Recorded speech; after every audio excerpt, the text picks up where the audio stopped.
the resistance R equal to V by I, where V equal to 100 plus or minus 5 volts and I equal to 10 plus or minus 0.2 amperes. What is the total resistance in R? So 4 option கொடுத்துருக்காங்க. So அவங்க கொடுத்துருக்கூடிய டேட்டாவை first எழுதிக்கிடுவோம். R equal to V by I. இதை error ஃபார்முலாவுக்கு ஏற்றாப்புல மாற்றிக்கலாம். Del R by R equal to del V by V plus del I by I. So multiplication division ரெண்டுக்கும் ஒரே ஃபார்முலா தான்.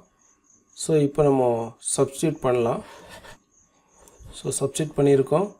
del V இந்த டேர்முக்கு பதிலாக 5 வோல்ட் அண்ட் Vக்கு பதிலாக 100 சரியா, ப்ளஸ் del Iக்கு பதிலாக 0.2 அண்ட் ஐக்கு பதிலாக 10.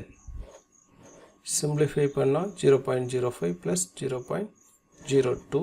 So del R by R equal to 0.07 அப்படின்னு சொல்லி கிடச்சிருக்கு.